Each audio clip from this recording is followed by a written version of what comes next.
Hello students, मेरा नाम है सचिन यादव और आपका स्वागत है हमारे YouTube channel interaction with Sachin में।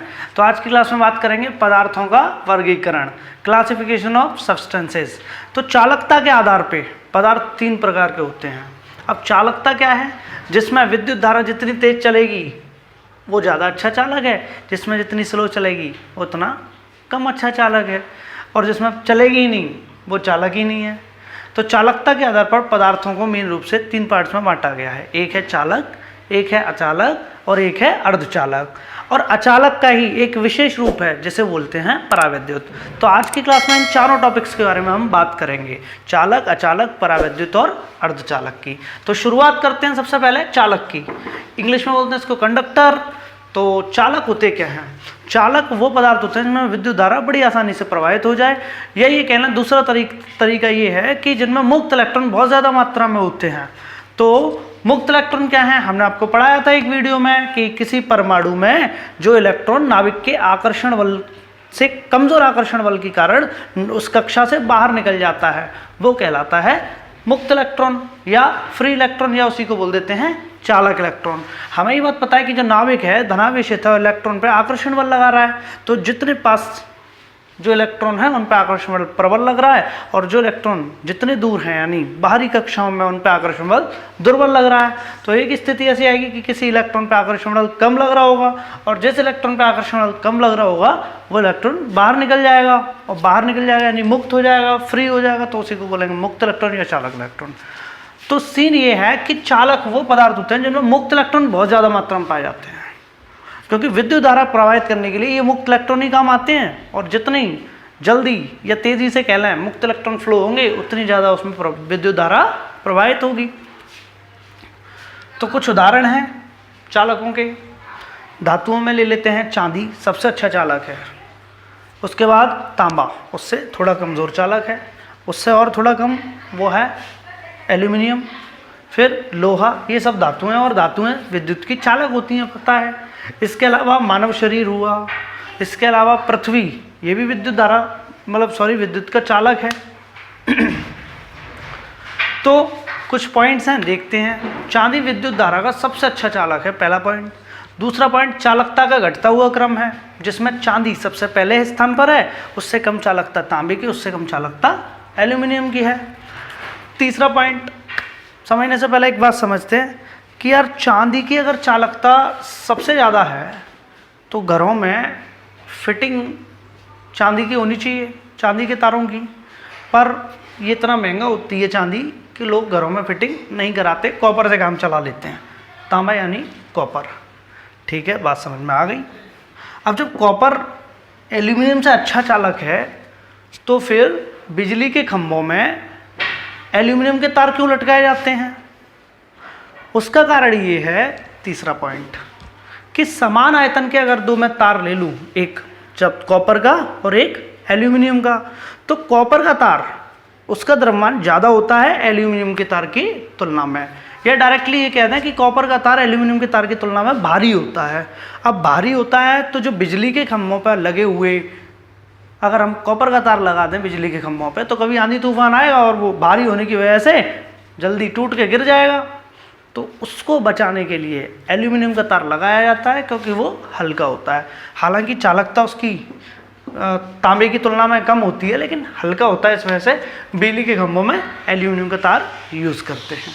तो देख सकते हैं समान आयतन के तांबा यानी कॉपर और एल्यूमिनियम यानी Al के तारों में कॉपर का जो द्रव्यमान होता है ज़्यादा होता है एल्यूमिनियम के द्रव्यमान से। ये थोड़ी सी एक्स्ट्रा बातें बता दी हैं ज्ञान के लिए। नेक्स्ट बात करते हैं अचालक। तो चालक जिनमें विद्युत धारा प्रवाहित हो जाए, अचालक अचालक जिनमें विद्युत धारा फ्लो ना हो, चालन विद्युत धारा का ना हो, या इसको एक और नाम से बोल देते हैं विद्युत रोधी। यानी ये विद्युत की रोधी है, विद्युत को रोकती है, विद्युत को फ्लो नहीं होने देती है, विद्युत की अवरोधी है, ऐसे भी समझ सकते हैं। अचालक यानी नॉन कंडक्टर। भाई ये कंडक्टर है, ये नॉन कंडक्टर हो गया अचालक।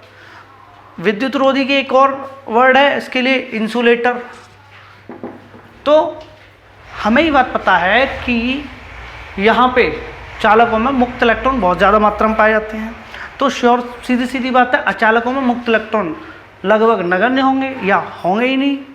तो मुक्त इलेक्ट्रॉन लगभग नगण्य होते हैं। मुक्त इलेक्ट्रॉन लगभग नगण्य। यार इलेक्ट्रॉन ही नहीं है तो वो भागेंगे नहीं तो विद्युत धारा फ्लो नहीं होगी, यानी इनमें विद्युत धारा का प्रवाह नहीं होता। अचालक के कुछ उदाहरण मैंने दे रखे हैं। चमड़ा हुआ, बैकेलाइट हुआ, गंधक यानी कि सल्फर हुई, कांच, मोम, रबड़, कागज, अभ्रक, आसुत जल।